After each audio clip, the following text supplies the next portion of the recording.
देखिए स्टूडेंट, जैसे हम लोगों ने बात की थी, तो आज का लेक्चर सीरियसली बेटा बहुत ज़्यादा इंपॉर्टेंट लेक्चर है। प्लीज़ इसको बहुत ध्यान से सुनिएगा और समझिएगा चीज़ों के बारे में, ठीक है? जो आज का अपना जो लेक्चर है वो टोटली अपना लेक्चर बेस्ड अपने पास रिएक्शन इंटरमीडिएट्स पे। जैसे आपको पता ही होगा भी कल वाले लेक्चर्स के अंदर हम लोगों ने रिएक्शन इंटरमीडिएट्स के बारे में पढ़ना स्टार्ट कर दिया था, ठीक है? मैंने आपको बताया था भी ऑर्गेनिक के अंदर हम लोग 3 रिएक्शन इंटरमीडिएट्स की बात करते हैं। एक कार्बोकैटायन, कार्बोएनायन एंड फ्री रेडिकल। तो जो सबसे पहले हम लोगों ने इंटरमीडिएट स्टडी करना है, वो इंटरमीडिएट है मेरे पास कार्बोकैटायन। राइट? ओके।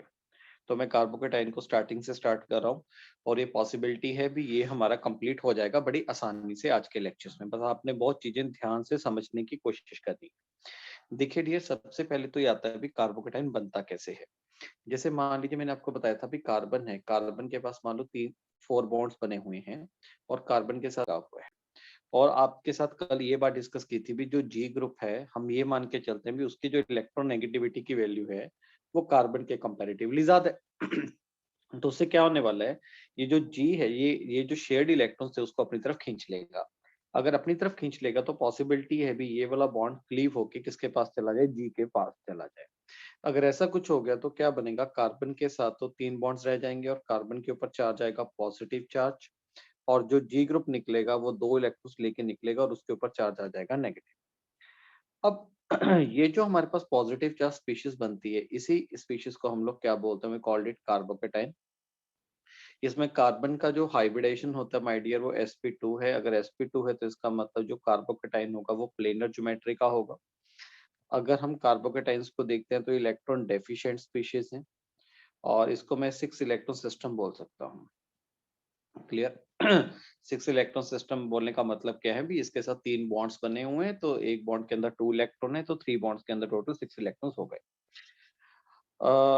अब स्टूडेंट्स, अगर हम ये हमारे पास कार्बोकेटाइन हो गया, अब इसका ना ऑर्बिटल ऑर्बिटल अरेंजमेंट देखते हैं, ऑर्बिटल डायग्राम की हेल्प से समझने की कोशिश करते हैं इस कार्बोकेटाइन को, ताकि आप लोगों को कोई कंफ्यूजन क्रिएट ना हो। देखिए स्टूडेंट्स, अगर हम लोग ऑर्बिटल के डायग्राम से देखते हैं तो होता क्या है, जैसे मान लो कार्बन है, कार्बन का एटॉमिक नंबर 6 है तो उसका इलेक्ट्रॉनिक कॉन्फ़िगरेशन 2s2 2p2 है। तो ये कार्बन का 2s ऑर्बिटल है, ये 2p है हमारे पास, राइट? ओके। तो 2s का एक इलेक्ट्रॉन एक्साइट करके किस में चला जाता है, p में चला जाता है। अब आपके पास ये जो कार्बोकेटाइन है इसका हाइब्रिडेशन sp2 है, तो इसका हाइब्रिडेशन हो गया sp2। तो इसका मतलब जो कार्बन के जो 3 हाइब्रिड ऑर्बिटल्स हैं वो तो क्या कर रहे हैं, वो सिंगल बॉन्ड बना रहे हैं। तो डेफिनेटली तो कार्बन का ना ये वाला इलेक्ट्रॉन बेटा चला जाता है, बाहर निकल जाता है। इसका मतलब क्या हुआ, अभी ये जो ऐसे ऑर्बिटल जिनके पास सिंगल इलेक्ट्रॉन्स है, वो 3 ऑर्बिटल तो हाइब्रिडेशन में पार्टिसिपेट कर गए, और ये जो एक कार्बन का जो बच गया वो हमारे पास अनहाइब्रिडाइज्ड ऑर्बिटल है। It unhybridised orbital. और कार्बोकेटाइन के अंदर ये जो अनहाइब्रिडाइज्ड ऑर्बिटल होता है, यही ऑर्बिटल हमारे पास क्या होता है, वेकेंट होता है, खाली। तो अगर मैं क्या करें, अगर हम यहां से इसका डायग्राम ड्रॉ करूं तो मैं ऐसा ड्रॉ करूंगा भी, कार्बन है, कार्बन के साथ 3 तो बॉन्ड बने हुए हैं। अब ये जो बॉन्ड बन रहा होगा ये कार्बन के हाइब्रिड ऑर्बिटल्स बना रहे हैं, और कार्बन के पास एक अनहाइब्रिडाइज्ड p ऑर्बिटल प्रेजेंट है। और जो अनहाइब्रिडाइज्ड p ऑर्बिटल है वही ऑर्बिटल क्या है, वेकेंट है हमारे पास, vacant unhybridized p orbital present है।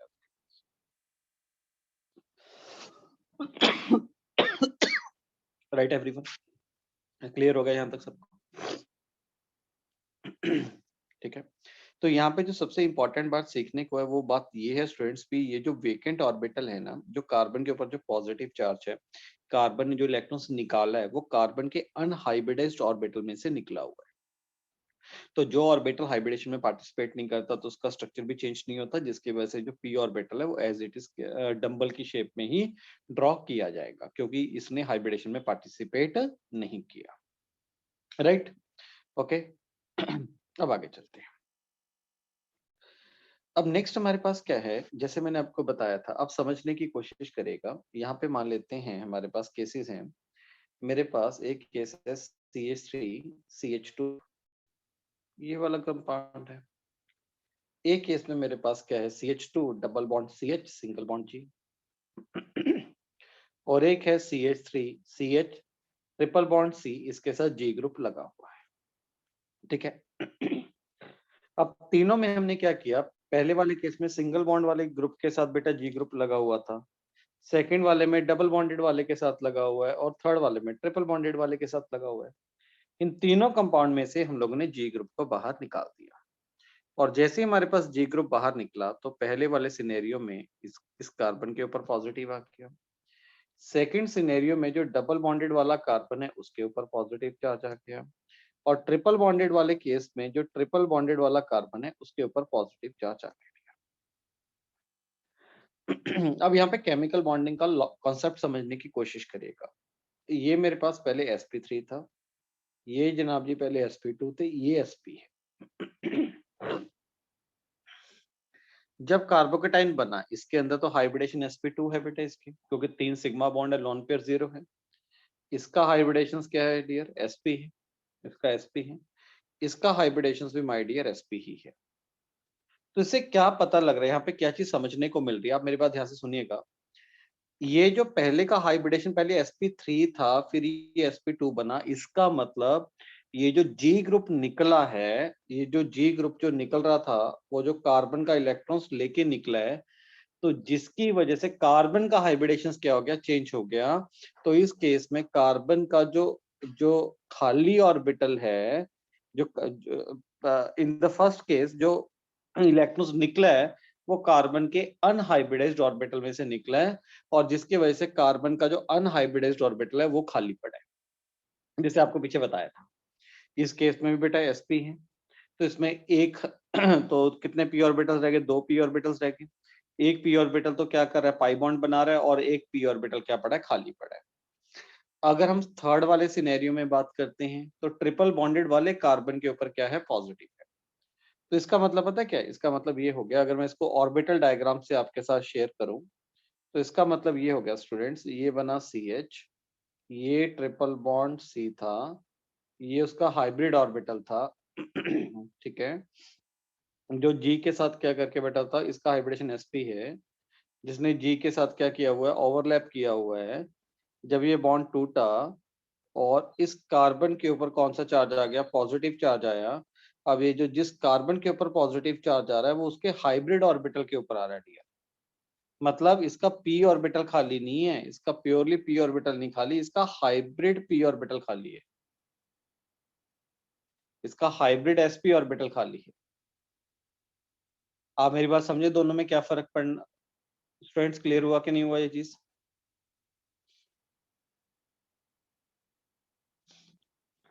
नंदन ये बात क्लियर है बेटा आपको, जो मैंने अभी बात बताई है ये बहुत क्रूशियल पॉइंट है, डिफिकल्ट पॉइंट है, इसको समझने की कोशिश करिए बेटा जी। मैं यहाँ पे ये बोलना चाहता हूँ, जो कार्बन का ऑर्बिटल वेकेंट है, ठीक है, वो कार्बन का प्योरली p ऑर्बिटल नहीं है, वो कार्बन का हाइब्रिड ऑर्बिटल है जो खाली पड़ा है अपने। क्या कहते हो? तो इसको अगर नहीं समझ आया तो ऐसे समझने की कोशिश करो भी, जैसे जैसे मानो कार्बन है, कार्बन का ये 2s ऑर्बिटल था और ये 2p है बेटा जी, तो 2s के पास एक इलेक्ट्रॉन है, 2p के पास 3 इलेक्ट्रॉन्स है, राइट। इसमें हाइब्रिडेशन केस का बेटा sp है, ये sp हाइब्रिडेशन हो गया इसका, राइट। और इसके बाद दो अनहाइब्रिडाइज्ड p ऑर्बिटल रह गए। अब ये जो दो अनहाइब्रिडाइज्ड p ऑर्बिटल है तो पाई बॉन्ड्स बना रहे हैं, क्योंकि जो पाई बॉन्ड बनता है वो तो अनहाइब्रिडाइज्ड ऑर्बिटल से बनता है। तो कार्बन का ये जो sp हाइब्रिड ऑर्बिटल है ना, इसमें से एक इलेक्ट्रॉन निकल जाता है। कार्बन का जो खाली ऑर्बिटल है वो उसका प्योरली p ऑर्बिटल खाली नहीं है, वो उसका हाइब्रिड ऑर्बिटल खाली है। क्लियर? आई थिंक अब तो क्लैरिटी होगी मैं क्या कहना चाहता हूं इसमें।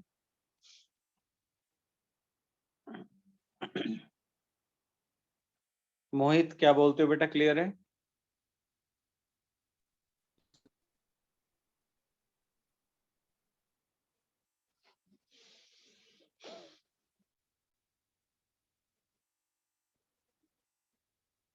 फ्रेंड्स ये बहुत इंपॉर्टेंट पॉइंट आपके साथ मैंने डिस्कस की है। विधुल क्लियर हुआ बेटा, ये जो चीज जो मैंने अभी आपके साथ डिस्कस की है ये समझ आई आपको? Yes sir.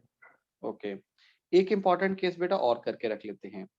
एक इंपॉर्टेंट केस क्या है, मान लो मेरे पास बेंजीन रिंग है स्टूडेंट्स, ठीक है, बेंजीन रिंग के साथ मान लो जी ग्रुप लगा हुआ है। अब इस केस में जो कार्बन है ना, इसका जो हाइब्रिडेशन है बेटा वो sp2 है। आप निकाल के देखो, जब यहां से जी ग्रुप निकल जाएगा, इस केस में भी जब जी ग्रुप निकल जाएगा स्टूडेंट्स, तो जी ग्रुप निकलने से क्या होगा, ये जो बेंजीन रिंग है, इस कार्बन के ऊपर कौन सा चार्ज आ जाएगा, पॉजिटिव चार्ज आ जाएगा।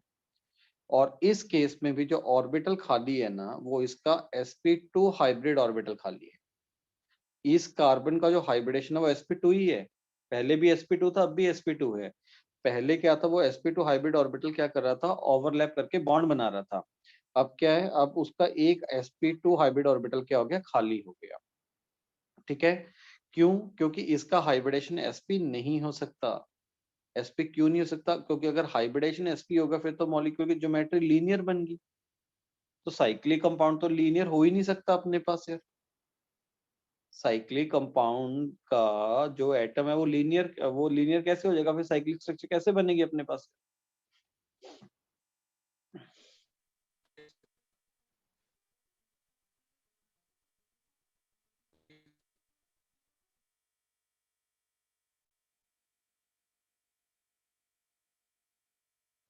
राइट डियर, मेरी बात क्लियर हुई यहाँ पे, जो मैंने आपको साथ डिस्कस की है ये समझ आया आपको, बेसिक क्राइटेरिया इसका क्या है। Okay, very good, right. चलिए अब हम बात करते हैं, अब नेक्स्ट जो हमारे पास टॉपिक आता है वो आता है factor affecting stability of carbocation. Excuse me sir. हाँ जी, सर जो लास्ट एग्जांपल करवाई है उसमें भी सर हाइब्रिड ऑर्बिटल खाली रह जाएगा? हाँ बेटा जी, क्योंकि उसका हाइब्रिडेशन sp नहीं ना हो सकता बेटा। अगर sp हो गया तो वो लीनियर हो जाएगा, लीनियर होगा तो फिर बेंजीन रिंग कैसे बनेंगे। यस सर, ठीक है। ठीक है, हाँ, ये दो केसेस हैं, चाहे इसको याद कर लीजिए बेटा चाहे। ठीक है, ओके, चलिए अब देखते हैं बेटा कौन कौन से फैक्टर हैं जो कार्बोकेटाइन की स्टेबिलिटी को अफेक्ट करते हैं। तो सबसे पहले जो सबसे डोमिनेटिंग फैक्टर आता है वो हमारे पास आता है एस करेक्टर। एस करेक्टर एक काफी डोमिनेटिंग फैक्टर है जो कार्बोकेटाइन की स्टेबिलिटी को अफेक्ट करता है। कैसे करते हैं, हम लोग ये बोलते हैं भी जो स्टेबिलिटी है कार्बोकेटाइन की, स्टेबिलिटी ऑफ कार्बोकेटाइन रेट्स, तो कार्बोकेटाइन की जो स्टेबिलिटी है वो इनवर्सली प्रोपोर्शनल होता है किसके, एस करेक्टर के। तो कहने का मतलब जितना एस करेक्टर ज्यादा होगा उतना कार्बोकेटाइन की स्टेबिलिटी हमारे पास क्या होगी, कम होगी। अब आ जाते हैं इसका रीजन क्या है, ऐसे हम लोगों ने कैसे स्टेटमेंट दे दी भी कार्बोकेटाइन की जो स्टेबिलिटी है वो एस करेक्टर के इनवर्सली है, ये स्टेटमेंट हम लोगों ने कैसे दी। देखो इसका रीजन क्या है, आप सोच के देखो, अगर हमारे पास मान लेते हैं एस करेक्टर इंक्रीज करता है अगर एस करेक्टर इंक्रीज करेगा तो इलेक्ट्रोनेगेटिविटी भी इंक्रीज करेगी, और जो पॉजिटिव चार्ज होता है वो इलेक्ट्रोनेगेटिव एलिमेंट के ऊपर कम स्टेबल होता है। तो अगर एस करेक्टर इंक्रीज किया, इलेक्ट्रोनेगेटिविटी इंक्रीज करेगी, तो जो स्टेबिलिटी है पॉजिटिव चार्ज की, स्टेबिलिटी ऑफ पॉजिटिव चार्ज, तो पॉजिटिव चार्ज की जो स्टेबिलिटी है वो क्या कर जाएगा, डिक्रीज कर जाएगा। क्यों, क्योंकि हम लोग शुरू से ये बोलते आ रहे हैं भी जो नेगेटिव चार्ज होता है वो मोर इलेक्ट्रोनेगेटिव एलिमेंट के ऊपर स्टेबल होता है, और जो पॉजिटिव चार्ज होता है वो मोर इलेक्ट्रो पॉजिटिव एलिमेंट के ऊपर स्टेबल होता है।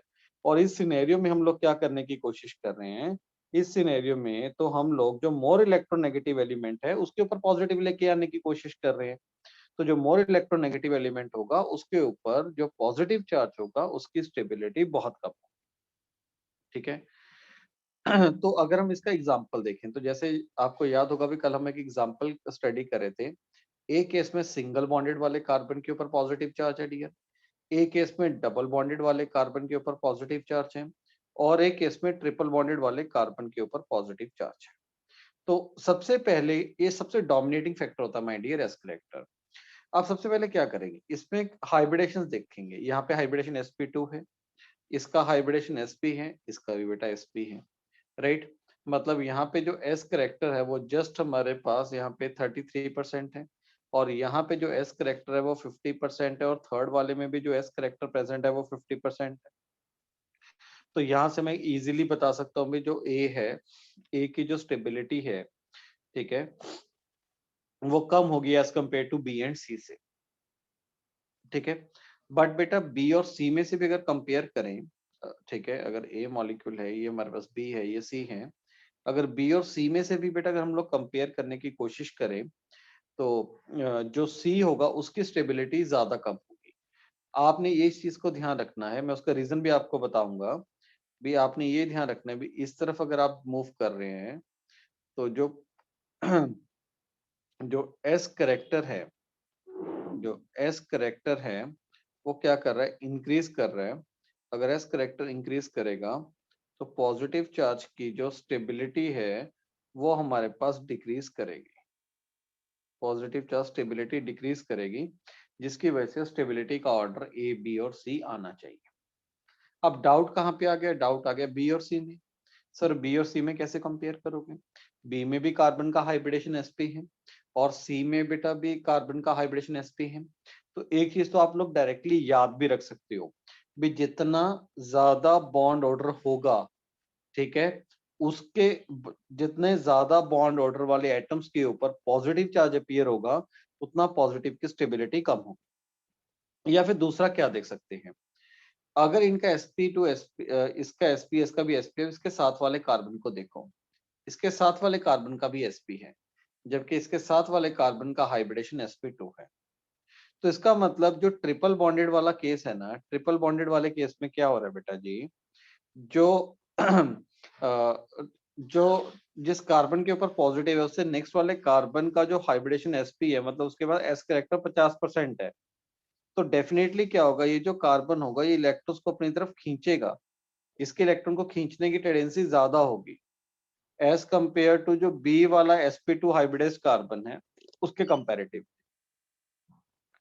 ठीक है, जिसकी वजह से इस कार्बन के ऊपर, जिस कार्बन के ऊपर पॉजिटिव चार्ज आया हुआ है वो पॉजिटिव चार्ज और इंक्रीज करेगा यार, क्योंकि उसके साथ वाला एटम उससे इलेक्ट्रॉन खींच रहे हैं। और कल आपको क्या बताया था, जितना पॉजिटिव इंक्रीज करेगा स्टूडेंट्स, जितना पॉजिटिव इंक्रीज करेगा उतने कार्बोकेटाइन की स्टेबिलिटी क्या हो जाएगी, कम हो जाएगी अपने पास। तो अगर मैं ए बी और सी के बेसिस पे बात करूं तो डेफिनेटली मेरे पास जो स्टेबिलिटी का ऑर्डर यहाँ पे बनेगा इस बेसिस पे, वो तो बात क्लियर है भी, जो ए की स्टेबिलिटी तो सबसे ज्यादा होगी, बी और सी में बी की ज्यादा होगी, फिर किसकी आएगी, सी की ज्यादा आएगी। मतलब एस करेक्टर के बेसिस पे तो बी और सी का सेम होना चाहिए, क्योंकि जिस एटम के ऊपर पॉजिटिव चार्ज है उसका एस करेक्टर देख रहे हैं। अगर दोनों का एस करेक्टर सेम है तो उसके साथ वाले एटम्स को देख लो, बी वाले में साथ वाला जो कार्बन एटम है उसकी इलेक्ट्रॉन को खींचने की टेंडेंसी कम है, और सी वाले में जो साथ वाला एटम है उसकी इलेक्ट्रॉन को उसके इलेक्ट्रॉन को खींचने की टेंडेंसी क्या है, ज्यादा है अपने पास। तो जिसकी वजह से जो इसका स्टेबिलिटी ऑर्डर बनेगा वो ए बी एंड सी बन जाएगा। क्लियर स्टूडेंट्स, यहाँ तक बात क्लियर हुई सबको? ओके, अब देखो, अब मान लो नेक्स्ट एग्जांपल आता है। नेक्स्ट एग्जांपल के अंदर अपने पास ये वाला मॉलिक्यूल है, यहाँ पे पॉजिटिव चार्ज है, और इस सिनेरियो में बेटा यहाँ पे अगर मैं बात करूं, यहाँ पे ये डबल बॉन्डेड वाला कार्बन है, इसके ऊपर भी पॉजिटिव चार्ज है। ठीक है, क्या यहाँ पे बेंजीन बना लो। अगर इन दोनों की स्टेबिलिटी को कंपेयर करना है तो कैसे कंपेयर करेंगे यार, तो यहाँ पे भी इसका जो हाइब्रिडेशन आएगा, इसका हाइब्रिडेशन आएगा बेटा sp2 आएगा, और बेंजीन वाले कार्बन का भी हाइब्रिडेशन sp2 है, पर इसके जो साथ वाले कार्बन लगे हुए हैं बेटा वो भी तो sp2 हाइब्रिडाइज्ड है ना, वो भी तो sp2 हाइब्रिडाइज्ड है। इसके जो साथ वाले कार्बन लगे हुए हैं वो sp3 हाइब्रिडाइज्ड है। तो क्या होगा, जो बी वाला केस होगा उसमें जो उसके साथ वाले कार्बन है वो ज्यादा इलेक्ट्रॉन खींचेंगे, अपनी तरफ खींचेंगे, खींचने से पॉजिटिव चार्ज बढ़ेगा, पॉजिटिव चार्ज बढ़ेगा तो कार्बोकेटाइन की स्टेबिलिटी कम हो जाएगी डियर अपने पास। इसका मतलब इस सिनेरियो में फर्स्ट की जो स्टेबिलिटी है वो सेकंड के रिस्पेक्टिवली क्या है, ज्यादा है। ठीक है, अब आप ये ध्यान रखो, अब इसको आप लोगों ने कैसे सोचना है, डायरेक्टली कैसे करना है। डायरेक्टली ये करना है भी सिंगल बॉन्ड वाले कार्बन के ऊपर पॉजिटिव आएगा उसकी स्टेबिलिटी सबसे ज्यादा, फिर as compare to double bond वाले कार्बन से, as compare to triple bond वाले कार्बन से। इसको डायरेक्टली याद ही करके रख लो जाए। रीजन मैंने आपके साथ जस्टिफाई कर दिया अभी किस बेसिस पे ये रिजल्ट पूछा जाता है अपने पास। बट अगर आपने पेपर में बहुत क्विकली क्वेश्चंस को सॉल्व करना है तो याद रखिएगा, सिंगल बॉन्ड वाले कार्बन के ऊपर पॉजिटिव आएगा वो हमेशा ज्यादा स्टेबल होगा as compare to double bonded वाले कार्बन के ऊपर अगर पॉजिटिव आता है, और डबल बॉन्डेड वाले कार्बन के ऊपर जो पॉजिटिव आ रहा है उसकी स्टेबिलिटी 100% ज्यादा होगी एज कंपेयर टू अगर ट्रिपल बॉन्डेड वाले कार्बन के ऊपर पॉजिटिव चार्ज अपीयर होता है। राइट डियर, क्लियर है यहाँ तक? चलिए अब आगे स्टार्ट करते हैं। हाँ जी, अब जो सेकंड फैक्टर आता है जो कार्बन केटाइन की स्टेबिलिटी को अफेक्ट करता है डियर, वो सेकंड फैक्टर है मेरे पास इंडक्टिव इफेक्ट। एस करेक्टर हो गया। अब हम बात करते हैं इंडक्टिव इफेक्ट के बेसिस पे। फिर हम लोग क्या करेंगे, कंबाइंड इफेक्ट की भी बात करेंगे। इंडक्टिव इफेक्ट, इंडक्टिव इफेक्ट है हमारे पास आई इफेक्ट। मैंने आपको बताया था भी जो कार्बोकेटाइन होता है उसके ऊपर पॉजिटिव चार्ज है, तो अगर इसके साथ कोई ऐसा ग्रुप लग जाए जो इलेक्ट्रॉन विड्रॉइंग है, वो क्या करेगा, इलेक्ट्रॉन विड्रॉ करेगा, इलेक्ट्रॉन विड्रॉ करेगा। अगर उसने इलेक्ट्रॉन विड्रॉ किए तो पॉजिटिव चार्ज क्या करेगा, इंक्रीज कर जाएगा। अगर पॉजिटिव चार्ज इंक्रीज कर गया तो डेफिनेटली जो स्टेबिलिटी है स्टूडेंट्स वो क्या कर जाएगी, डिक्रीज कर जाएगी, स्टेबिलिटी कम हो जाएगी।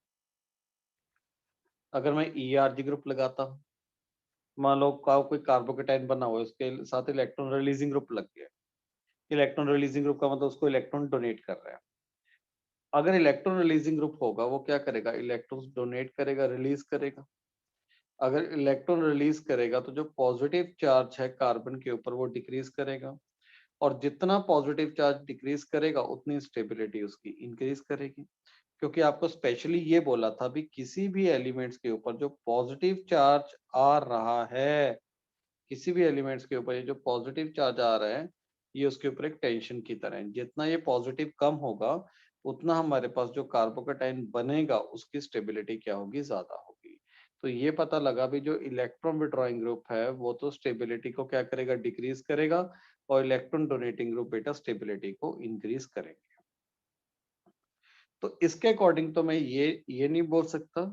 तो मैं अगर इसको समराइज करूं तो मैं सिंपल लैंग्वेज में ये बोल सकता हूँ कि जो स्टेबिलिटी है कार्बोकेटाइन की, स्टेबिलिटी ऑफ कार्बोकेटाइन वो हमारे पास डायरेक्टली प्रोपोर्शनल होगा बेटा प्लस आई के, और इनवर्सली प्रोपोर्शनल होगा माइनस आई के।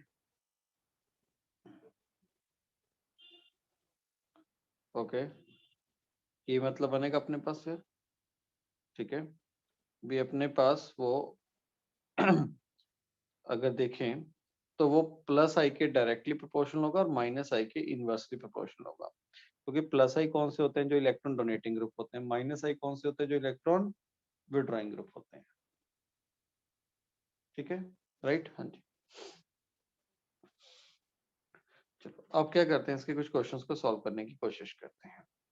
अब जैसे मान लीजिए मेरे पास, सपोज करो मेरे पास ये वाला कार्बोकेटाइन है, एक कार्बोकेटाइन ये रहा, और यहाँ पे एक आर ग्रुप लगा हुआ है, ठीक है, और एक केस में मेरे पास यहाँ पे ये कार्बोकेटाइन है, ठीक है, जिस ये 2 डिग्री का आ गया, और एक केस में मेरे पास 3 डिग्री वाला कार्बोकेटाइन है, ठीक है। ये देखो ये वाला कार्बोकेटाइन क्या 1 डिग्री है, ये 2 डिग्री है, ये हमारे पास 3 डिग्री कार्बोकेटाइन है। अब ये देखें भी कौन सा कार्बोकेटाइन ज्यादा स्टेबलाइज्ड होगा। अब पहले वाले केस में बेटा एक आर ग्रुप लगा हुआ है, ये आर ग्रुप का कौन सा इफेक्ट होता है, प्लस आई इफेक्ट होता है, ठीक है, इसका प्लस आई हुआ। यहाँ पे 2 आर ग्रुप लगे हुए हैं तो इसका भी प्लस आई लगेगा और इसका भी प्लस आई लगेगा। आपको पता है भी जितने भी एल्काइल ग्रुप होते हैं वो प्लस आई लगाते हैं। और यहाँ पे भी देखो, यहाँ पे कितने आर ग्रुप लगे हुए हैं, 3, तो तीनों के तीनों ग्रुप बेटा प्लस आई लगाएंगे। तो आप सोच के देखो किस केस में पॉजिटिव चार्ज सबसे कम होगा, थर्ड वाले केस में, 3 डिग्री वाले में। क्योंकि 3 डिग्री वाले केस में क्या है, पहले वाले केस में तो बेटा सिर्फ एक ही ग्रुप है जो कार्बन को इलेक्ट्रॉन डोनेट कर रहे हैं, 2 डिग्री वाले में two alkyl group electrons donate कर रहे हैं, और 3 डिग्री वाले में 3 एल्काइल ग्रुप हैं जो कार्बन को इलेक्ट्रॉन्स दे रहे हैं। तो इसका मतलब 3 वाले में प्लस आई सबसे ज्यादा लग रहा है, मतलब 3 आई वाले में इलेक्ट्रॉन रिलीजिंग ग्रुप सबसे ज्यादा है। तो डेफिनेटली इसकी जो स्टेबिलिटी का जो ऑर्डर बनेगा वो ऑर्डर हमारे पास बनेगा अभी सी की स्टेबिलिटी सबसे ज्यादा, देन बी, देन हमारे पास आएगा ए। तो ये हमारे पास स्टेबिलिटी का ऑर्डर बना। क्लियर? तो याद रखिएगा जितने इलेक्ट्रॉन रिलीजिंग ग्रुप जितना ज्यादा होंगे उतनी कार्बोकेटाइन की स्टेबिलिटी भी ज्यादा होगी। अब देखो, अब नेक्स्ट देखते हैं। मान लो यहाँ पे कार्बन के ऊपर पॉजिटिव चार्ज है, अब यहाँ पे भी कार्बन के ऊपर पॉजिटिव चार्ज है, और बट यहाँ पे मैंने NO2 ग्रुप लगा दिया। अब इन दोनों की कार्बोकेटाइन की स्टेबिलिटी को मैंने चेक करना है। अब देखिए दोनों में फर्क कहाँ से पड़ने वाला है, कैसे चेक करेंगे? दोनों में डिफरेंस देखो, किस चीज का डिफरेंस है। दोनों में जो डिफरेंस आ रहा है वो डिफरेंस आ रहा है किसकी वजह से? इस NO2 ग्रुप की वजह से। देखो दोनों की स्टेबिलिटी में जो फर्क पड़ेगा वो उसकी वजह से पड़ेगा ना, जो दोनों में कॉमन नहीं है। दोनों में कॉमन क्या नहीं है? एक में NO2 लगा हुआ है, एक में NO2 नहीं लगा हुआ। अब सोचो ये NO2 कौन सा इफेक्ट लगाएगा? ये NO2 ने इफेक्ट लगाना है बेटा अपने पास माइनस आई, ठीक है। जो NO2 ग्रुप है इसने अपना इफेक्ट लगाना है बेटा माइनस आई लगाना है, ये माइनस आई लगाएगा, ठीक है। बट ए वाले केस में तो ऐसा कुछ है ही नहीं बेटा जी। ए वाले केस में तो ऐसा कुछ नहीं, ए वाले में तो सिंपल एल्काइल ग्रुप लगे हुए हैं, और ये वाला एल्काइल ग्रुप तो बेटा प्लस आई लगाता होता है। और यहाँ पे भी कोई बात नहीं, ये एल्काइल ग्रुप लगा हुआ है पर इसके साथ एक NO2 तो लग गया था, तो डिफरेंस तो आएगा ना दोनों की स्टेबिलिटी में, क्योंकि यहाँ पे NO2 लगा हुआ है। अब NO2 तो इलेक्ट्रॉन विड्रॉइंग ग्रुप है, वो तो इलेक्ट्रॉन खींचेगा बेटा अब अपने पास यार। तो जिसकी वजह से आप क्या सोच पा रहे हो, 1 और 2 में से किसकी स्टेबिलिटी ज्यादा होगी? 1 की स्टेबिलिटी सेकंड से ज्यादा। क्लियर? Done students? बहुत बढ़िया यार। अब थर्ड एग्जांपल की बात करते हैं, जो कि इंडक्टिव इफेक्ट के बेसिस पे ही। अब देखिए मेरे पास क्या है, मान लेते हैं यहाँ पे मेरे पास पॉजिटिव चार्ज प्रेजेंट है। ये मेरा सबसे जबरदस्त एग्जांपल होता है बेटा, मेरा बहुत स्ट्रॉन्ग ये एग्जांपल है, जो 3 4 एग्जांपल आपके साथ शेयर करूंगा। यहाँ पे लगा हुआ है फ्लोरीन। अब इनके कार्बोकेटाइन की स्टेबिलिटी को देखना है। अब इनमें फर्क किसकी वजह से है? अगर हम इन दोनों कंपाउंड को अगेन विजुलाइज करें, तो इनमें जो फर्क आएगा वो स्पेशली आएगा, एक तो आएगा बेटा ये NO2 की वजह से, इसमें तो लगा हुआ है NO2 ग्रुप, और इस पे लग गया बेटा फ्लोरीन वाला ग्रुप, राइट, ये लग गया। अब अगर ये लग गया, अब सोचो क्या है, NO2 कौन सा इफेक्ट लगाता है बेटा? माइनस आई लगाता है, और जो फ्लोरीन होता है इसका भी माय डियर माइनस आई ही होता है। पर अगर हम लोग माइनस आई का ऑर्डर चेक करें, तो माइनस आई बताओ किसका ज्यादा होगा यार? अगर माइनस आई का अगर हम लोग ऑर्डर चेक करते हैं, तो आपको बताया था कि जो NO2 ग्रुप होता है, ऑर्डर को चेक करो, जो आपको लिखवाया था उसका बेटा फ्लोरीन से ज्यादा होता है माइनस आई बेटा।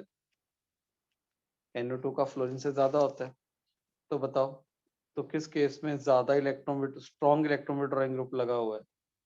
पहले वाले केस में या सेकंड वाले केस में? फर्स्ट और सेकंड में से कौन इलेक्ट्रॉन्स को खींचने की ताकत ज्यादा रखता है? फर्स्ट वाला ज्यादा रखता है, तो फर्स्ट वाले की जो स्टेबिलिटी होगी वो डेफिनेटली कम होगी ना। First will be less stable as compare to second year. क्या कहते हो? क्लियर है? ये third example done, very good. अब आ गया फोर्थ। अब फोर्थ एग्जांपल में क्या किया? फोर्थ एग्जांपल में यहाँ पे पॉजिटिव चार्ज है, और यहाँ पे लगा हुआ है बेटा NO2, और एक केस में क्या हो गया, यहाँ पे लग गया फ्लोरीन। आप बोलोगे सर ये तो दोनों सेम है, सेम नहीं है स्टूडेंट्स। क्यों सेम नहीं है? तो आप देखो ध्यान से इस मॉलिक्यूल को, जिस कार्बन के ऊपर पॉजिटिव एन है उससे एक कार्बन छोड़ के बेटा NO2 ग्रुप लगा हुआ है, और सेकंड वाले केस में जिस कार्बन के ऊपर पॉजिटिव है उसके साथ वाले कार्बन के साथ फ्लोरीन ग्रुप लगा हुआ है। क्लियर? अब अगर हम देखें इसको, तो यहाँ पे जो NO2 ग्रुप है स्टूडेंट्स, इसको अगर हम विजुलाइज करें ध्यान से, तो यहाँ पे जो NO2 ग्रुप है बेटा वो अपना माइनस आई इफेक्ट लगाएगा, और यहाँ पे जो फ्लोरीन है वो भी अपना माइनस आई लगाएगा, दोनों के दोनों अपना माइनस आई इम्पैक्ट लगा रहे हैं। अब होता क्या है, अब माइनस आई किसका ज्यादा होता है सोच के देखो। ऊपर वाले केस में क्या किया था, माइनस आई किसका ज्यादा होता है बेटा? NO2 का ज्यादा होता है। बट अगर माइनस आई का ऑर्डर देखें, तो माइनस आई तो बेटा अगर माइनस आई की पावर का देखें, माइनस आई की पावर किसकी ज्यादा होती है, तो अपने को पता है बेटा NO2 की बेटा फ्लोरीन से ज्यादा होती है। पर आपको ये भी तो पता है ना भी, जो आई इफेक्ट होता है बेटा जी, वो डिस्टेंस के इनवर्सली होता है। ये भी तो आप लोगों को लिखवाया था। आपको जब इंडक्टिव इफेक्ट करवाया था तो स्पेशली ये बात बोली गई थी, जो इंडक्टिव इफेक्ट होता है वो ड्रास्टिकली डिस्टेंस डिपेंडेंट होता है, ड्रास्टिकली डिस्टेंस डिपेंडेंट होता है। तो ये वाला ग्रुप का बेटा डिस्टेंस कम है ना, इसका डिस्टेंस लेस है ना, तो इसका माइनस आई बेटा ज्यादा होगा, हाई होगा, ज्यादा लगेगा इसका माइनस आई। इसका डिस्टेंस ज्यादा हो गया, डिस्टेंस हाई हो गया, तो माइनस आई इसका बेटा लो लगेगा, कम लगेगा, जिसकी वजह से ये जो 1 है इसकी स्टेबिलिटी बेटा जी ज्यादा होगी as compare to second one से। और आप लोग यहाँ पे लिख सकते हो ये डिस्टेंस डोमिनेटिंग केस है, डिस्टेंस डोमिनेटिंग केस। और हमेशा याद रखिएगा, इसको अपनी कॉपी पे लिख लो, इंडक्टिव इफेक्ट में लिखो इसको अपनी कॉपी पे, इंडक्टिव इफेक्ट में जो मोस्ट डोमिनेटिंग फैक्टर होगा वो डिस्टेंस होगा। तो सबसे पहले आप लोगों ने डिस्टेंस को देखना है, ठीक है, उससे पहले आप लोगों ने और कोई फैक्टर देखना ही नहीं है। तभी मैंने आपको इंडक्टिव इफेक्ट के अंदर स्पेशली ये बात बोली थी, जो जो इंडक्टिव इफेक्ट होता है वो ड्रास्टिकली डिस्टेंस डिपेंडेंट होता है। मैंने सिंपल ये नहीं बोला था वो डिस्टेंस के डिपेंडेंट होता है, मैंने बोला वो ड्रास्टिकली डिस्टेंस डिपेंडेंट होता है। इसका मतलब आई फैक्ट के लिए जो सबसे डोमिनेटिंग फैक्टर होगा बेटा वो डिस्टेंस वाला फैक्टर होगा। Excuse me sir. हाँ जी, सर इसमें जो सेकंड है उसमें हमें डिस्टेंस कैसे पता चल रहा है कि वहां पे लेस है और वहां पे हाई है बेटा डिस्टेंस? साथ वाले कार्बन पे लगा हुआ है, पॉजिटिव के रिस्पेक्टिवली तो देखोगे। ओके सर, ठीक है।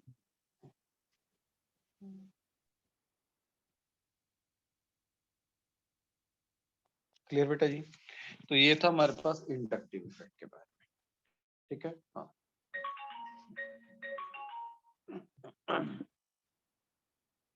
अब जब नेक्स्ट जो बात करते हैं वो है हमारे पास रेजोनेंस।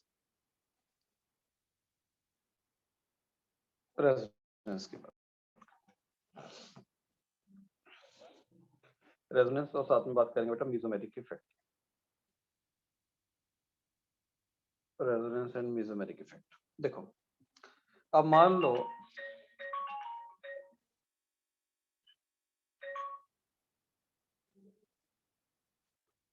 अब नेक्स्ट जो हम लोगों ने स्टडी करना है वो रेजोनेंस और मेसोमेरिक इफेक्ट की बात करनी है,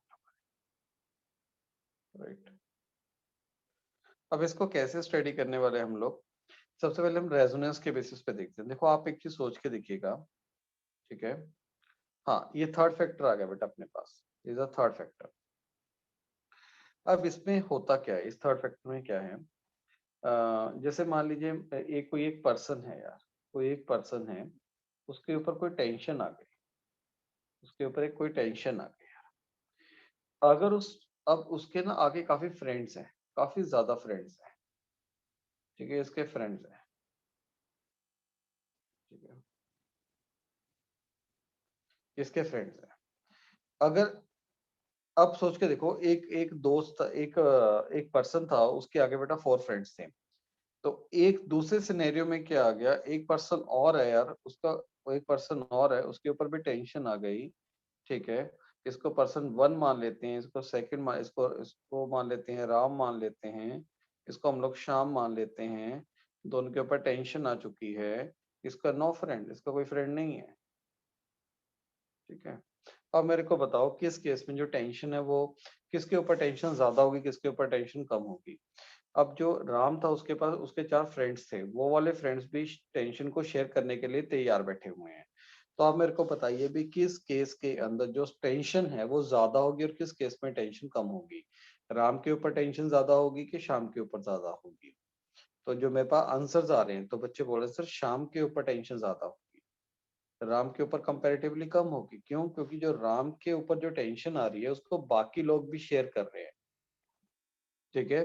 अगर मेरे ऊपर कोई टेंशन आ रही है तो मेरे फ्रेंड्स मेरी शेयर को जो टेंशन है उसको शेयर कर रहे हैं, तो जिसकी वजह से मेरी टेंशन क्या होगी, कम होगी, और टेंशन कम होने से क्या होगी, स्टेबिलिटी ज्यादा होगी, ठीक है।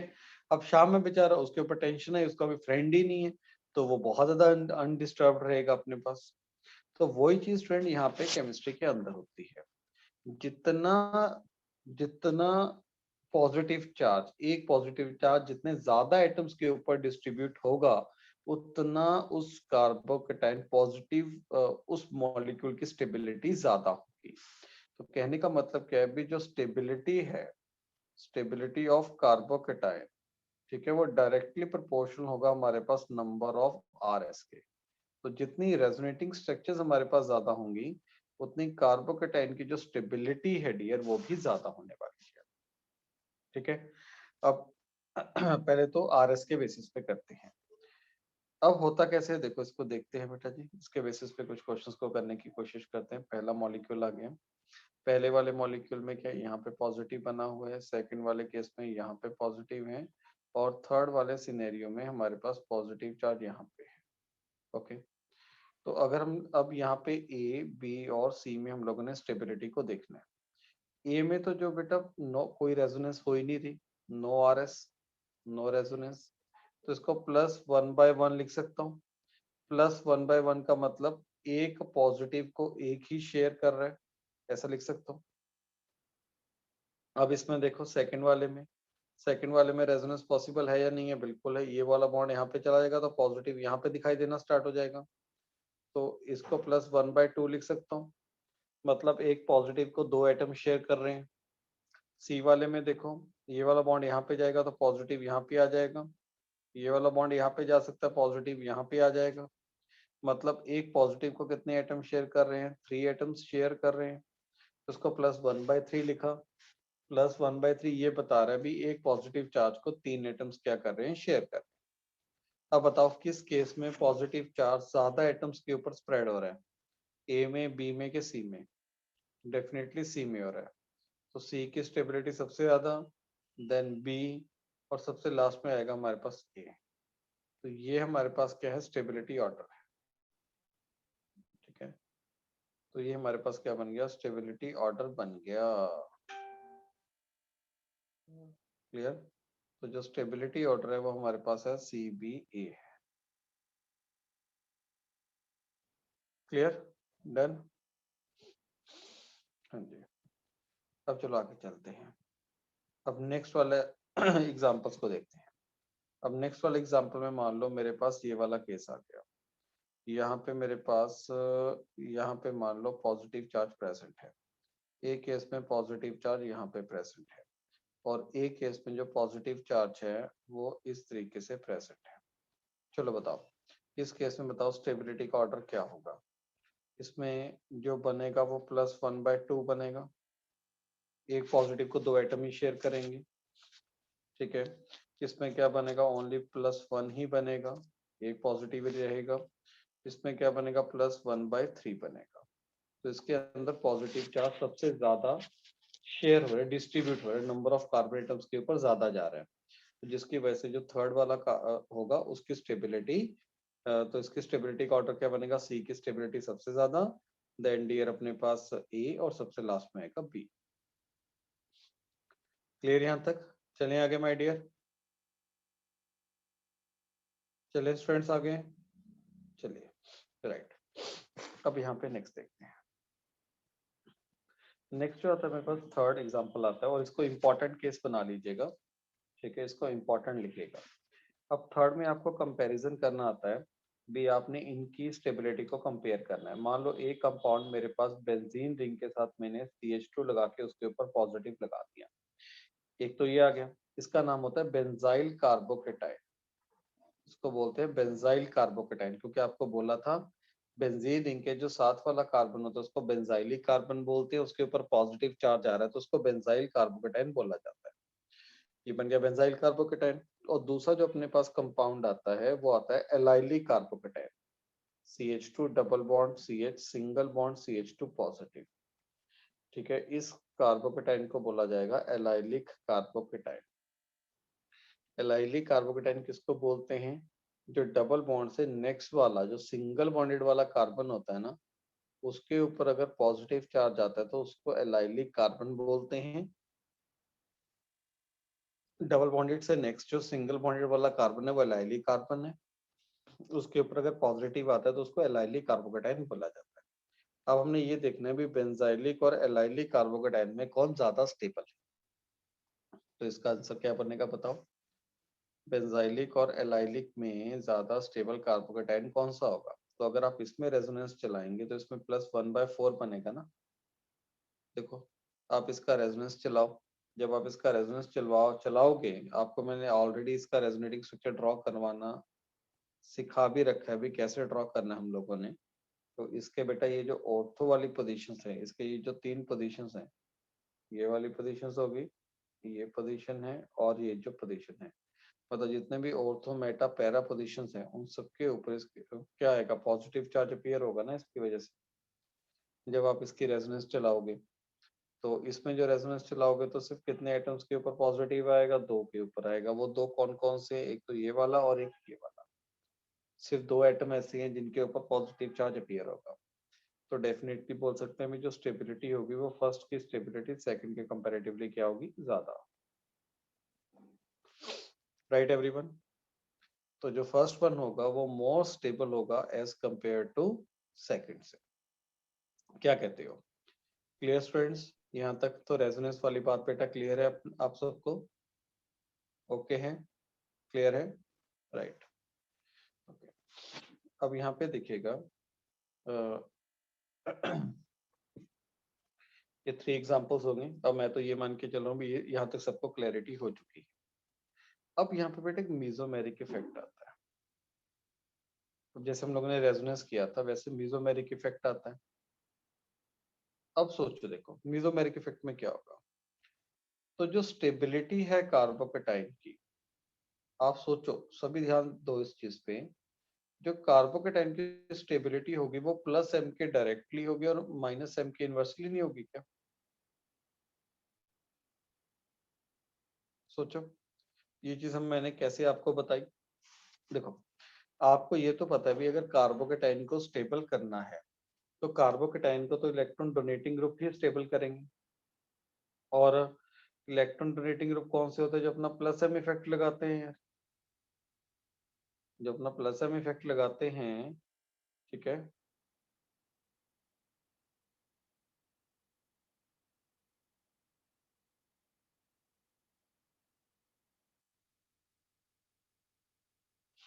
ओके। जो स्टेबिलिटी है कार्बोकेटाइन की, जैसे आपको बताया गया था, अभी कार्बोकेटाइन को हमेशा इलेक्ट्रॉन जो रिलीजिंग ग्रुप हैं वो कार्बोकेटाइन की स्टेबिलिटी को बढ़ाएंगे, और जो इलेक्ट्रॉन विड्रॉइंग ग्रुप है ना वो कार्बोकेटाइन की स्टेबिलिटी को कम करेंगे। अब एक मीजोमेरिक इफेक्ट हम लोगों ने किया था, आप सबको पता होगा। तो क्या पता लगा? तो ये हम अपने को ज्ञान है इस चीज का भी, जो इलेक्ट्रॉन रिलीजिंग ग्रुप होते हैं उनका बेटा इफेक्ट होता है +m लगाते हैं, और जो इलेक्ट्रॉन विड्रॉइंग होते हैं उसका बेटा -m लगता है अपने पास। इसका मतलब मैं बोल सकता हूँ स्ट्रेट फॉरवर्डली क्या इस चीज के बारे में भी, जो कार्बोकेटाइन है ना, इसको जो +m वाला फैक्टर है, जो +m है वो तो क्या करेगा? कार्बोकेटाइन को स्टेबलाइज करेगा। और जो -m है, जो विड्रॉइंग वाला इफेक्ट है, वो उसको क्या करेगा? डिस्टेबलाइज करेगा। अब देखो यहाँ पे, जैसे सपोज करते हैं मेरे पास एक एग्जांपल ये आ गया, यहाँ पे लगा हुआ है CH3CH2 पॉजिटिव, और एक केस में लग गया CH3, यहाँ पे लगा हुआ है O, यहाँ पे लगा हुआ है CH2, इसके ऊपर आ गया पॉजिटिव। राइट, मैं भी दोनों में से कौन सा कार्बोकेटाइन ज्यादा स्टेबलाइज्ड है? अब देखो, कार्बोकेटाइन की स्टेबिलिटी किस पे डिपेंड करती है? आपने पॉजिटिव को कम करना है। तो सेकंड वाले सिनेरियो में तो देखो भी क्या पॉसिबल है। बड़ा अच्छा एग्जांपल है। सेकंड वाले सिनेरियो में ये पॉसिबल है भी, ये अपने लोन पेयर को इजीली यहाँ पे डोनेट कर सकता है ना बेटा। मतलब ये वाला ग्रुप अपना कौन सा इफेक्ट लगा रहा है? +m इफेक्ट लगा रहा है, हाँ या ना? इसने कार्बन को इलेक्ट्रॉन्स दिए। अगर ऐसा हो गया तो क्या बना? CH3O double bond CH2, oxygen के पास एक लोन पेयर और यहाँ पे चार्ज आ जाएगा पॉजिटिव। अब यहाँ पे मेरी बात सुनिए बेटा जी, यहाँ पे क्या हो रहा है? ऑक्टेट कंप्लीट हो रहा है। ऑक्टेट कंप्लीट हो रहा है तो ये वाला जो कार्बोकेटाइन है हाईली स्टेबल होगा। मतलब ये जो कार्बोकेटाइन बन रहा है अपने पास, ये जो कार्बोकेटाइन है, जो सेकंड वाला कार्बोकेटाइन है, इसकी स्टेबिलिटी बहुत ज्यादा है।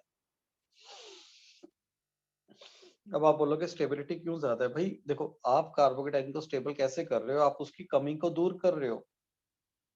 और सेकंड वाले केस में तो क्या हुआ, ये जो OH जो ऑक्सीजन था, इसने तो एक बहुत ब्लंडर काम कर दिया। Blunder in term of positive term में बात बोल रहा हूं मैं यहाँ पे। इसने ब्लंडर कैसे कर दिया? देखो, इसने अपने इलेक्ट्रॉन्स को क्या किया, इसको डोनेट कर दिए। इसको डोनेट करने पे इसने कार्बन का जो ऑक्टेट है बेटा, सभी एलिमेंट्स का क्या कर दिया, पूरा कर दिया। मतलब सबसे ज्यादा कमी इसी ने पूरी कर दी। इसने क्या कर दिया, इसका ऑक्टेट ही कंप्लीट कर दिया। देखो, बोलो हो रहा है या नहीं हो रहा? सोच के देखो। तो जिस सिनेरियो में तो ऑक्टेट कंप्लीट हो रहा होगा, तो उस कार्बोकेटाइन की स्टेबिलिटी सबसे ज्यादा हो। ठीक है, लिख लीजिए बेटा इसको। कार्बोकेटाइन के केस में जहां पे ऑक्टेट कंप्लीट हो रहा होगा, जहां पे कार्बन का ऑक्टेट कंप्लीट हो रहा होगा जिस मॉलिक्यूल में, वो वाले कार्बोकेटाइन की जो स्टेबिलिटी होगी स्टूडेंट, वो मैक्सिमम होगी। ठीक है, राइट? ये बात क्लियर होगी सबको?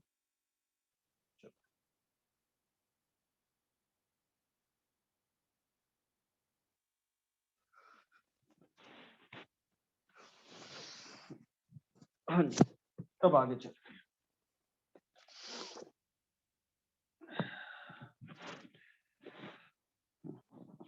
यहाँ पे करने के बाद, यहाँ तक करने के बाद, अब देखो नेक्स्ट आता है।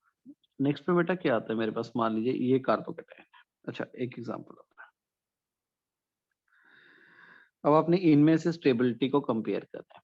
CH3 आ गया, यहाँ पे आ गया O, यहाँ पे आ गया CH2 पॉजिटिव। ठीक है, और ये तो मॉलिक्यूल मैंने 1 ले लिया। ठीक है, ये कार्बोकेटाइन है। और दूसरा अपने पास कार्बोकेटाइन ये वाला है, यहाँ पे NH था, यहाँ पे CH2 के ऊपर पॉजिटिव था। अब इन दोनों में मैंने कार्बोकेटाइन की स्टेबिलिटी को देखना है भी, कौन से केस में कौन सा कार्बोकेटाइन ज्यादा स्टेबल हो रहा है। तो अगर हम इसको देखेंगे तो पहले वाले सिनेरियो में क्या होगा, ऑक्सीजन अपने लोन पे डोनेट कर सकता है, यहाँ पे नाइट्रोजन अपना लोन पे डोनेट कर सकता है। इसमें भी ऑक्टेट क्या बन रहा होगा, कंप्लीट हो रहा होगा। ठीक है, और सेकंड वाले में भी ऑक्टेट क्या हो रहा है, कार्बन का कंप्लीट हो रहा है, क्योंकि उसको 2 के 2 इलेक्ट्रॉन्स मिल रहे हैं बेटा, ये ऑक्टेट कंप्लीट हो रहा है। तो इस सिनेरियो में ये देखते हैं भी कौन सा ज्यादा स्टेबल होगा। तो इसमें से अगर स्टेबिलिटी की बात करें तो सेकंड की स्टेबिलिटी फर्स्ट से बेटा ज्यादा होगी। सेकंड की स्टेबिलिटी फर्स्ट से ज्यादा क्यों होगी? क्योंकि दोनों इलेक्ट्रॉन डोनेट कर रहे हैं, पर जो नाइट्रोजन है वो लेस इलेक्ट्रोनेगेटिव है, तो उसकी जो डोनेटिंग टेंडेंसी होगी जो ज्यादा होगी, उसकी जो डोनेटिंग टेंडेंसी है ना वो हाई होगी। तो जिसकी वजह से जो सेकंड वाला होगा उसकी स्टेबिलिटी फर्स्ट के कंपैरेटिवली क्या आ रही है, ज्यादा आ रही है। ठीक है डियर, यहाँ तक ये वाला पॉइंट भी क्लियर हो गया होगा सबको, आई थिंक, राइट? हाँ जी, अब सोचो, अपने एक बहुत इंपॉर्टेंट चीज आपके साथ डिस्कस कर रहे हैं। ये एग्जाम्पल 2, ये एग्जाम्पल बहुत जबरदस्त है, थोड़ा सा ध्यान दीजिएगा। यहाँ पे कार्बन के ऊपर पॉजिटिव लगा हुआ है, और यहाँ पे हम लोगों ने NO2 ग्रुप लगा लिया। एक तो मेरे पास बेंजीन रिंग है, मतलब सभी में बेंजाइल कार्बोकेटाइन है। एक केस में NO2 हम लोगों ने लगा दिया पैरा पे, और एक केस में हम लोगों ने NO2 लगा दिया विड्रॉ उस पे मेटा पे। NO2 को लगा दिया मेटा पे। ये मॉलिक्यूल A है, ये B है, ये C है। इस सिनेरियो में तीनों कार्बोकेटाइन की स्टेबिलिटी को चेक करना है। अब हम कैसे चेक करेंगे? देखिए, एक चीज का ना आप लोगों ने ध्यान रखना है। क्या ध्यान रखना है? मेरी बात बहुत ध्यान से सुनना, इस एक मॉलिक्यूल पे मैं अच्छा खासा टाइम लगाऊंगा। अगर मैं इनमें पहला पॉइंट ऑब्जर्व करूं तो इनमें रेजोनेंस क्या है, पॉसिबल है। इसमें अगर रेजोनेंस की बात करें तो रेजोनेंस में पॉसिबल है, इसमें पॉसिबल है, इसमें पॉसिबल है, सब में रेजोनेंस हो रही है, क्योंकि सभी सारे के सारे बेंजाइल कार्बोकेटाइन है। बेटा अब आप सोच के देखो, जब आप क्या करोगे, बेंजाइल कार्बोकेटाइन का जब आप रेजोनेटिंग स्ट्रक्चर ड्रॉ करोगे, रेजोनेंस ड्रॉ करोगे, तो आप क्या है, पॉजिटिव चार्ज कहाँ कहाँ पे आता होता है, ऑर्थो एंड जो पैरा पोजीशंस होती है वहां पे पॉजिटिव चार्ज आता है कि नहीं आता, बोलो पहले। जब आप पॉजिटिव चार्ज वाले पार्ट की रेजोनेंस ड्रॉ करेंगे,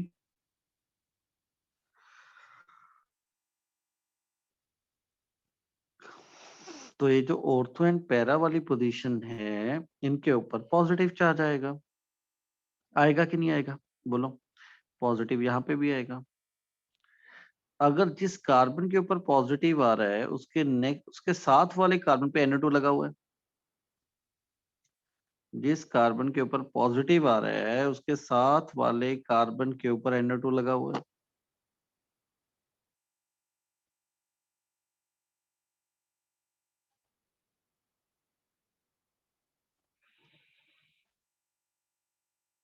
राइट?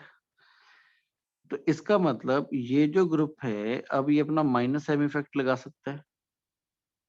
देखिए देखिए देखिए देखिए स्टूडेंट्स, मैं आपको बताता हूँ। बहुत बढ़िया, बहुत बढ़िया।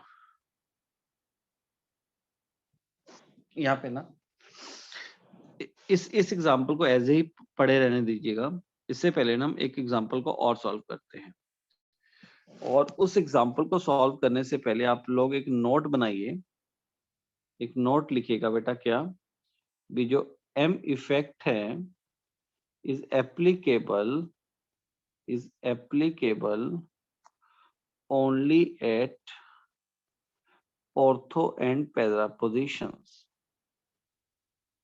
Ortho and para positions. Student, जो एम इफेक्ट लगता है ना, अगर मान लो कोई ग्रुप है, किसी ग्रुप ने अपना एम इफेक्ट लगाना है, तो कोई भी ग्रुप अपना एम इफेक्ट तभी लगा पाएगा अगर वो या तो ऑर्थो पोजीशन पे प्रेजेंट हो या फिर वो पैरा पोजीशन पे प्रेजेंट हो। अगर वो मेटा पे लगा होगा ना तब उसका प्लस एम इफेक्ट नहीं लगेगा। अब इसको समझने की कोशिश करते हैं। जैसे देखिएगा, मान लो मेरे पास ये वाला केस आ गया, बेंजीन रिंग थी, इसके साथ CH2 लगा हुआ, इसके साथ पॉजिटिव है, और यहाँ पे पैरा पोजीशंस पे ना OH ग्रुप लग गया, ये लग गया। आपने क्या किया, इसका रेजोनेटिंग स्ट्रक्चर ड्रॉ किया। क्या आप एग्री करते हैं इसका एक रेजोनेटिंग स्ट्रक्चर ये बनेगा? स्टूडेंट्स देखो, यहाँ पे एक रेजोनेटिंग स्ट्रक्चर ये बनेगा कि नहीं बनेगा? यहाँ पे पॉजिटिव चार्ज आएगा कि नहीं आएगा? बोलो फटाफट, हाँ या ना? एक रेजोनेटिंग स्ट्रक्चर इसका ये बनेगा, यहाँ पे पॉजिटिव चार्ज आ रहा होगा। क्लियर है? अगर यहाँ पे पॉजिटिव चार्ज आ रहा है, अब सोच के देखो, अब यहाँ पे कॉन्जुगेशन नहीं आ गई बेटा जी, lone pair single bond positive charge, तो क्या कर सकता है ये ऑक्सीजन अपने लोन पेयर यहाँ पे डोनेट कर सकते हैं। अगर ये अपना लोन पेयर यहाँ पे डोनेट करेगा तो ये स्ट्रक्चर्स बनी अपने पास, CH2 डबल बॉन्ड OH, यहाँ पे कौन सा चार्ज आ गया? पॉजिटिव चार्ज आ गया, हाँ या ना? सोच के देखो डियर, सोच के देखो, तो ये जो OH ग्रुप है, ये जो OH ग्रुप है, ये अपना कौन सा इफेक्ट लगा पा रहा है यार? प्लस एम इफेक्ट लगा पा रहा है ना अभी, इलेक्ट्रॉन दे पा रहा है ना कॉन्जुगेशन के थ्रू इस रिंग को। मतलब ये जो पॉजिटिव चार्ज है, इस पॉजिटिव चार्ज पे ये जो OH वाला ग्रुप है वो अपना प्लस में इफेक्ट लगा पा रहा है कि नहीं लगा पा रहा? ये बताओ, हाँ या ना? लगा पा रहा है ना बेटा वो? क्लियर है? अगर मेरे पास अगर मेरे पास मान लो कि ऐसा सिनेरियो होता, अभी बेंजीन रिंग है, यहाँ पे CH2 है, इसके ऊपर पॉजिटिव है और मेटा पोजीशंस पे OH लगा होता है, तो ये अपना एम इफेक्ट कभी भी नहीं लगा पाएगा यार। यार एम इफेक्ट क्यों नहीं लगा पाएगा? उसका रीजन ये है भी यहाँ पे पॉजिटिव आएगा ही नहीं है, यहाँ पर पॉजिटिव नहीं आएगा।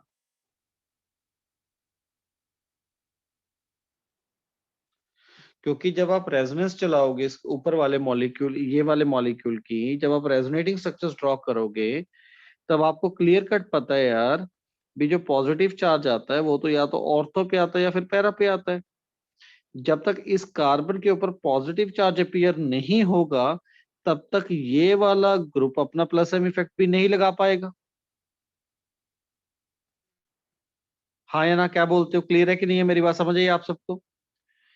तो इसका मतलब जो कोई एक पर्टिकुलर ग्रुप जो हमारे पास प्रेजेंट होता है, कोई भी ग्रुप है, अगर आपने ये देखना है भी उसका प्लस एम लगेगा या नहीं लगेगा, तो हमेशा याद रखिएगा भी उसका जो प्लस एम इफेक्ट लगेगा वो तब लगेगा अगर वो वाला ग्रुप हमारे पास कौन सी पोजीशन पे प्रेजेंट है स्टूडेंट्स, ऑर्थो या फिर पैरा पोजीशन पे प्रेजेंट हो, तब एम इफेक्ट लगता है। मेटा पोजीशन पे बेटा एम इफेक्ट लगता ही नहीं है। मेटा पोजीशन पे जो इम्पैक्ट लगेगा वो कौन सा लगेगा, ओनली इंडक्टिव लगेगा। मेटा पोजीशंस पे एम इफेक्ट नहीं लगता स्टूडेंट्स, राइट। ये बात क्लियर हुई। तो अगर मैं, तो इसको लिख लीजिए बेटा अपनी कॉपी पे। तो अगर मैं यहाँ पे इसकी स्टेबिलिटी की बात करूं, एक 1 है, एक मेरे पास सेकंड है, तो मैं बोलूंगा डेफिनेटली जो 1 की स्टेबिलिटी है वो सेकंड से ज्यादा होगी, क्योंकि फर्स्ट वाले में OH का कौन सा इफेक्ट लग रहा है, प्लस एम इफेक्ट लग रहा है। सेकंड वाले में OH का प्लस एम नहीं लग रहा, जिसकी वजह से जो फर्स्ट वाला होगा उसकी स्टेबिलिटी सेकंड वाले के कंपैरेटिवली ज्यादा आएगी। क्लियर है? यहाँ तक बात क्लियर हुई सबको? चलो अब आगे चलते हैं। पहले अब पिछली स्लाइड पे मूव करते हैं, ठीक है बेटा जी। अब देखना, अब पिछले वाला क्वेश्चन तो आप लोग बड़े हंसी खेल में कर लोगे। अब पीछे इसको देखो, यहाँ पे क्या है बेटा जी, यहाँ पे NO2 लगा हुआ है, तो ये कौन सा इफेक्ट लगाएगा बताओ अपना, माइनस एम और माइनस आई लगाएगा कि नहीं लगाएगा? हाँ या ना? क्योंकि पैरा पोजिशंस पे लगा हुआ है बेटा जी। माइनस एम और माइनस आई लगाएगा कि नहीं लगाएगा? लगाएगा।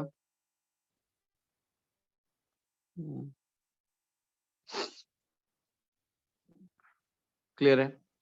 और यहाँ पे जो NO2 लगा हुआ है, ये कहाँ पे लगा हुआ है? मेटा पे लगा हुआ है। क्या ये अपना माइनस एम लगा पाएगा? बिल्कुल भी नहीं लगाएगा। सिर्फ कौन सा लगाएगा? माइनस आई लगाएगा। और डोमिनेटिंग कौन सा होता है? माइनस आई। और माइनस एम में बेटा माइनस जो एम इफेक्ट होता है वो हमेशा डोमिनेटिंग होता है। तो बताओ, तो बताओ, तो स्टेबिलिटी का ऑर्डर क्या होगा? सबसे ज्यादा जो स्टेबिलिटी आएगी वो ए की आएगी, क्योंकि ए में ऐसा कोई भी इलेक्ट्रॉन विड्रॉइंग ग्रुप नहीं लगा हुआ। बी और सी में क्या है? मेटा में कोई भी एम नहीं लगेगा बेटा, चाहे प्लस एम हो चाहे माइनस एम हो, कुछ भी नहीं लगेगा मेटा पे। जो एम इफेक्ट है ना वो हमेशा ऑर्थो एंड पैरा पोजीशंस पे ही लगता है। ओके, हाँ जी। तो जो ए वाला मॉलिक्यूल है उसकी स्टेबिलिटी सबसे ज्यादा है। अगर हम बी और सी में कंपैरिजन देखें, तो बी और सी में तो बेटा जो NO2 ग्रुप है वो इलेक्ट्रॉन खींच रहा है, सिर्फ कौन से इफेक्ट की वजह से? माइनस आई के थ्रू। जबकि बी में बेटा NO2 इलेक्ट्रॉन खींच रहा है, माइनस एम भी लगा रहा है और माइनस आई भी लगा रहा है। और डोमिनेटिंग कौन सा था? माइनस एम बेटा डोमिनेटिंग होता है। तो इसका मतलब बी वाले केस में जो NO2 है वो ज्यादा इलेक्ट्रॉन खींच रहा है। तो जो स्टेबिलिटी ऑर्डर आएगा वो ACB आएगा, क्योंकि बी वाले में जो NO2 इलेक्ट्रॉन विड्रॉ कर रहा है वो अपने दो इफेक्ट्स की वजह से खींच रहा है, एक माइनस आई की वजह से, माइनस एम की वजह से। और सी वाले में जो NO2 ग्रुप इलेक्ट्रॉन खींच रहा है वो सिर्फ अपने माइनस आई की वजह से खींच रहा है। इसका मतलब जो बी वाला केस है उसमें NO2 ज्यादा स्ट्रांगली इलेक्ट्रॉन्स को अपनी तरफ खींचेगा, जिसकी वजह से जो कार्बोकेटाइन बनेगा उसकी स्टेबिलिटी क्या होगी? कम। क्या कहते हो बेटा, क्लियर है ये चीज?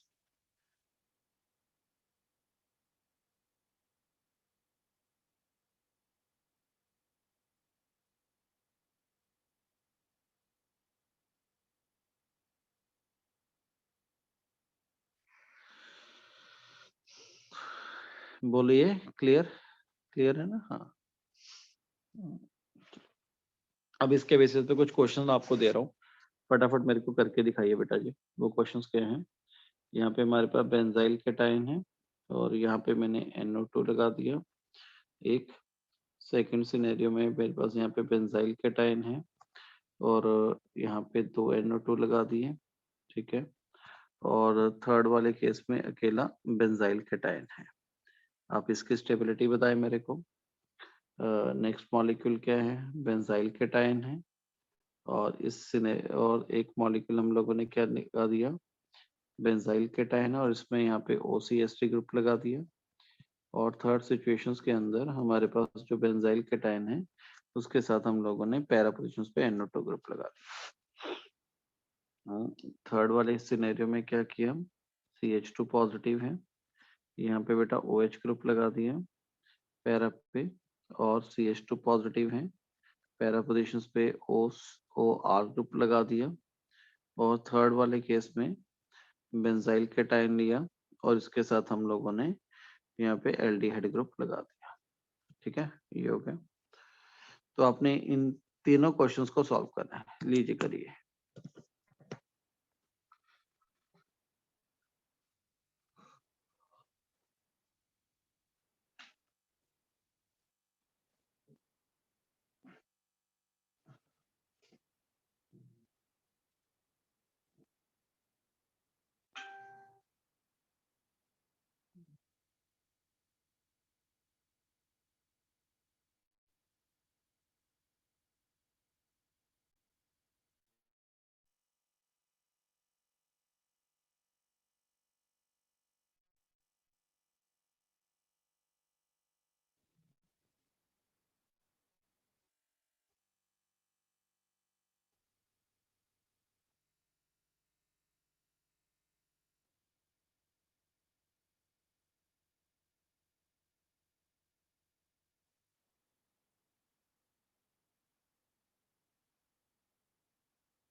हाँ जी, चलो देखो, पहले वाले में बताओ क्या आंसर मिलने वाला है आपको, क्या लगता है? रेजोनेंस तो सभी में पॉसिबल है बेटा जी। इसका कौन सा इफेक्ट लगेगा? -m लगेगा, इसका -m लगेगा, इसका भी -m लगेगा। तो थर्ड वाले में तो C की स्टेबिलिटी सबसे ज्यादा, देन A, और सबसे लास्ट में B। ठीक है, यहाँ पे OCH3 ग्रुप लगा हुआ है, पैरा पे लगा हुआ है। ठीक है, OCH3 का तो +m लगेगा, और जो NO2 है डियर उसका -m लगेगा। तो स्टेबिलिटी ऑर्डर क्या बनेगा अपने पास? A की स्टेबिलिटी सबसे ज्यादा, देन हमारे पास B, और सबसे लीस्ट स्टेबल होगा हमारे पास C। ABC बन जाएगा। थर्ड वाले केस में देखते हैं। थर्ड वाले केस में अगर देखा जाए तो OH कौन सा इफेक्ट लगा सकता है? अपना +m लगाता है। जो OR ग्रुप है वो भी अपना +m इफेक्ट लगाता है, और जो एल्डिहाइड ग्रुप होता है इसका -m इफेक्ट लगता है। तो इससे क्या होने वाला है? इससे ये होगा, अभी जो स्टेबिलिटी का ऑर्डर है, अब अगर मैं +m देखूं तो आपको एक ऑर्डर बताया था भी, जो OH होता है उसका +m OR से ज्यादा होता है। तो डेफिनेटली जो A होगा उसकी स्टेबिलिटी सबसे ज्यादा होगी। ओ, जो सेकंड वाला है उसका आंसर बेटा चेंज करो। हाँ, B की स्टेबिलिटी सबसे ज्यादा, देन A, देन C बेटा जी, BAC आएगा। ठीक है, हाँ। थर्ड वाले केस में देखते हैं। थर्ड वाले में OH का +m है और OR का भी +m लगेगा, तो एल्डिहाइड का लगेगा -m। तो इसका मतलब ये तो क्लियर हुआ भी जो OH जो A और B होगा उसकी स्टेबिलिटी बेटा C से ज्यादा है। अब A और B कैसे है, क्योंकि इसका प्लस एम है और C का माइनस एम है। अब A और B में कैसे कंपेयर करेंगे? A और B में कंपैरिजन करने का ये तरीका है, भी जो OH ग्रुप होता है ना उसका जो प्लस एम है वो OR से ज्यादा है, तो डेफिनेटली जो A होगा उसकी स्टेबिलिटी B से ज्यादा होगी और B की स्टेबिलिटी C से ज्यादा है। तो इसके जो स्टेबिलिटी का ऑर्डर बनेगा वो बनेगा ABC। क्या कहते हैं स्टूडेंट्स, क्लियर बेटा यहाँ तक? ओके है, राइट? चलो यहाँ तक बताइए स्टूडेंट्स, ये वाला फैक्टर्स क्लियर है सबको कि नहीं है?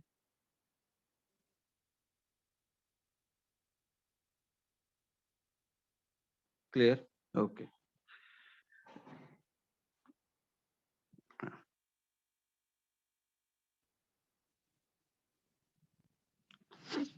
अब हमारे पास जो नेक्स्ट फैक्टर आता है वो आता है बेटा हमारे पास हाइपर कॉन्जुगेशन। हाइपर कॉन्जुगेशन,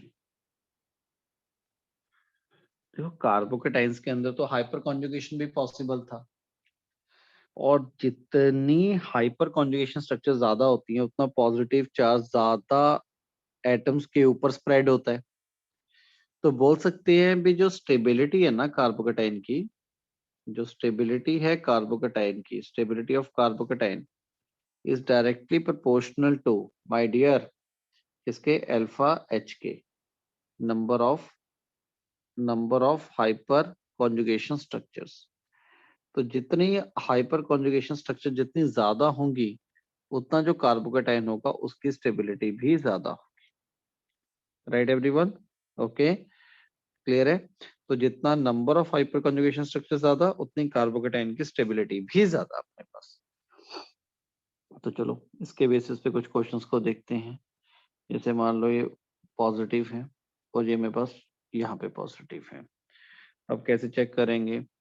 इसके साथ ये पोजीशन अल्फा है, इसके साथ ये अल्फा है और ये अल्फा है। तो यहाँ पे अल्फा एच कितने लगे हुए हैं? 2 लगे हुए हैं। यहाँ पे अल्फा एच कितने हैं? 5 है। तो जितने अल्फा एच ज्यादा होंगे उतनी कार्बोकेटाइन की स्टेबिलिटी ज्यादा होगी। अल्फा एच तो देखना आता है ना सबको, जिस कार्बन के ऊपर पॉजिटिव है उसे नेक्स्ट वाले कार्बन को अल्फा बोलते हैं। तो इससे क्या पता लग रहा है? अभी जो मॉलिक्यूल फर्स्ट है और सेकंड मॉलिक्यूल है उन दोनों मॉलिक्यूल में से सेकंड वाले के पास नंबर ऑफ अल्फा एच ज्यादा है। इसका मतलब जो सेकंड वाला कार्बोकेटाइन होगा उसकी स्टेबिलिटी फर्स्ट वाले के कंपैरेटिवली ज्यादा होगी। तो second one is more stable carbocation as compare to first one due to hyperconjugations. ठीक है डियर? ऐसे ही यहाँ तक बात क्लियर होगी सबको? अब जैसे मान लेते हैं मेरे पास यहाँ पे पॉजिटिव चार्ज है और मेरे पास यहाँ पे पॉजिटिव चार्ज है। अब दोनों में कार्बोकेटाइन की स्टेबिलिटी को चेक करना है। तो पहले यहाँ पे पॉजिटिव है तो इसके साथ अल्फा एच को चेक करिए कितने आएंगे। ये भी अल्फा हाइड्रोजन है, ये भी अल्फा हाइड्रोजन है, ये भी अल्फा हाइड्रोजन है। तो total number of alpha hydrogen कितने हैं? 7 है। अब इस कार्बन के ऊपर पॉजिटिव है, अब ये वाला कार्बन सिर्फ अल्फा बना तो इसके पास अल्फा हाइड्रोजन ओनली 1 है। तो जितने number of hyper conjugation structure ज्यादा होंगे उतनी कार्बोकेटाइन की स्टेबिलिटी ज्यादा होगी अपने पास। तो इसका मतलब फर्स्ट और सेकंड में से ज्यादा स्टेबिलिटी फर्स्ट वाले की रहेगी। बहुत सिंपल है, इसमें तो कुछ भी नहीं करना होता आपने, बस जस्ट आप लोगों ने नंबर ऑफ अल्फा एच को चेक करना है और नंबर ऑफ अल्फा एच के बेसिस पे आप लोग बता पाओगे कि कौन सा कार्बोकेटाइन हमारे पास ज्यादा स्टेबल है। अब जैसे यहाँ पे देखो, अब ये दोनों कार्बोकेटाइन आ गए फर्स्ट और सेकंड। इसमें से अगर स्टेबल करना हो, देखना हो भी कौन सा ज्यादा स्टेबल बन रहा है अपने पास, फर्स्ट वन के सेकंड वन, तो ये वाला कार्बोकेटाइन के ऊपर पॉजिटिव है, यहाँ पे इस कार्बन के ऊपर पॉजिटिव है। तो पहले वाले मॉलिक्यूल में अगर अल्फा एच देखें तो 8 है हमारे पास, 8 अल्फा एच है, काउंट करिएगा। और सेकंड वाले में जो अल्फा एच है वो हमारे पास ओनली 4 ही है। पहले वाले में अल्फा एच 8 है, सेकंड वाले में अल्फा एच 4 है। तो डेफिनेटली अगर यहाँ पे कार्बोकेटाइन की स्टेबिलिटी को देखते हैं फर्स्ट और सेकंड में से, तो जो फर्स्ट की स्टेबिलिटी होगी वो सेकंड वाले की कंपैरेटिवली ज्यादा।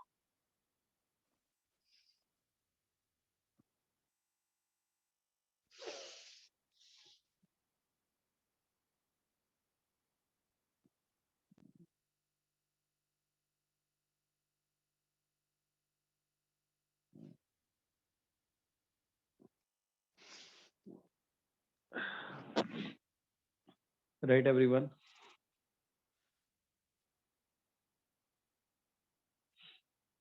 ठीक है बेटा जी, तो ये हो गया हाइपर कॉन्जुगेशन। अब नेक्स्ट वाला फैक्टर था वो आता है एरोमेटिसिटी। वो आता है एरोमेटिसिटी। ठीक है, अब यहाँ पे देखो, अब एरोमेटिसिटी को कैसे चेक करना है। आपको पहले एक बात बोली थी, क्या लिख लीजिए, carbocation with aromatic character, carbocation with aromatic character are highly stable, are highly stable. तो जो कार्बोकेटाइंस होते हैं एरोमेटिक कैरेक्टर के साथ वो बहुत ज्यादा स्टेबल होते हैं।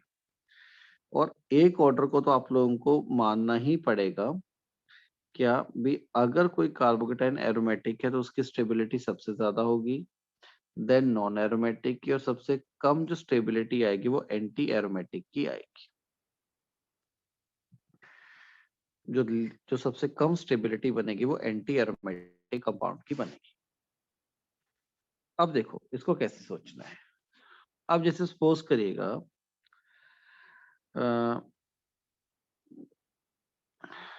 एक एग्जांपल लेके चलते हैं, मेरे पास एक साइक्लिक ई आयन है, ठीक है, और एक मेरे पास ये वाला है।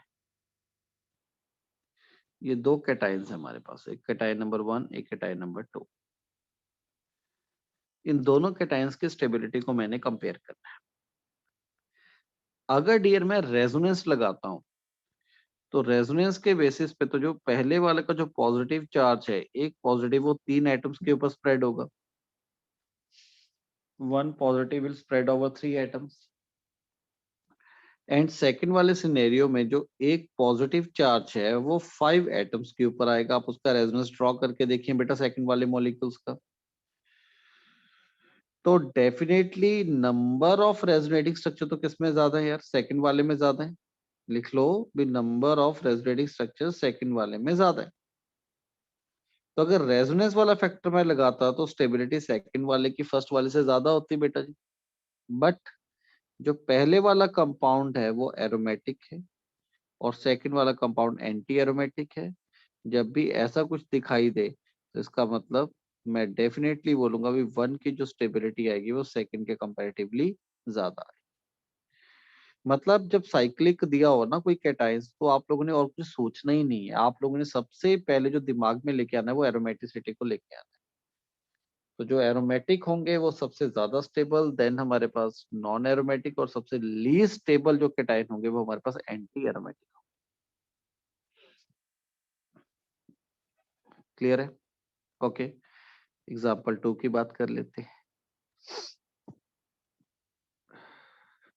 आप जैसे देखो, ये हमारे पास जो साइक्लिक ट्रोपिलियम कैटायन है, ध्यान से सुनना बेटा जी। ये क्या होता है आपको पहले ही बताया था, ये ट्रोपिलियम होता है, ट्रोपिलियम कैटायन है। ये +1/7 है यार। ये हाईली स्टेबल होता है, हाई स्टेबल ना, हाईली स्टेबल है, क्योंकि ये क्या है, एरोमेटिक है।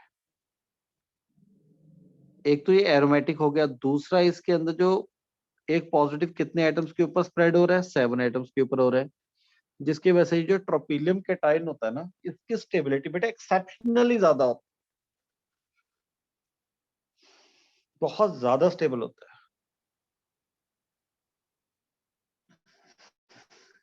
क्या कहते हो? क्लियर? यहां तक सबको क्लियर है?